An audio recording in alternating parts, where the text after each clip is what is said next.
Now, still within the health sector, the Health Ministry Acting Director General has denied claims of his company being involved in the Kenya Medical Supplies Authority Kemsa scandal, where billions of public money meant to fight COVID-19 pandemic was looted. Amoth, while appearing before the Public Investment Committee of the National Assembly, told members of Parliament he never transacted any business with Kemsa. Holder of the office of the Director General in an acting capacity, never directed the management of Kemsa to procure any personal protective equipment. Thank you, Chair. Honorable Katana. Dr. Patrick, did you have any interest in Walaba's ventures?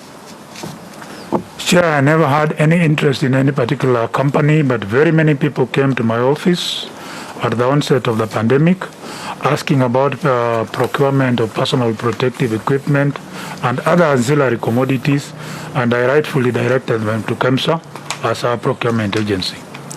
Do you know Dr. Catherine Wanjiku? Yes, sir, I know Dr. Wanjiku. How do you know her? I've worked with her, I've known her for more than 15 years. I worked with her. She was my officer when I was the medical superintendent in Kiambu District Hospital.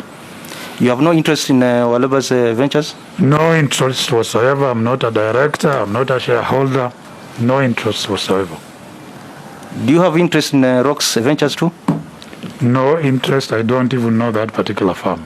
At any given time, did you have any conversation with the suspended director for you pushing these companies to be given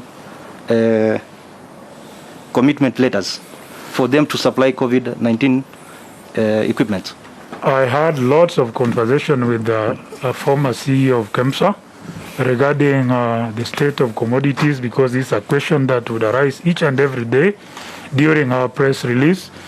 And I have even letters to that effect in terms of the communication I had with him, but I did not push for any specific company or individual to be given a tender. You are not involved in the procurement part. But we want to know, this communication, what did it accumulate to in terms of the stocks that Kemsa has?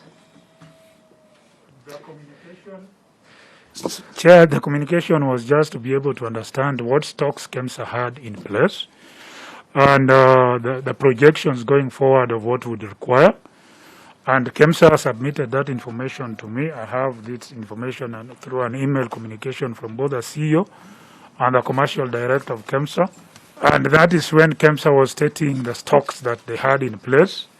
Regarding the amount of stocks that Kemsa procured, I neither gave any directive to Kemsa, neither was I consulted on what the quantities that were procured.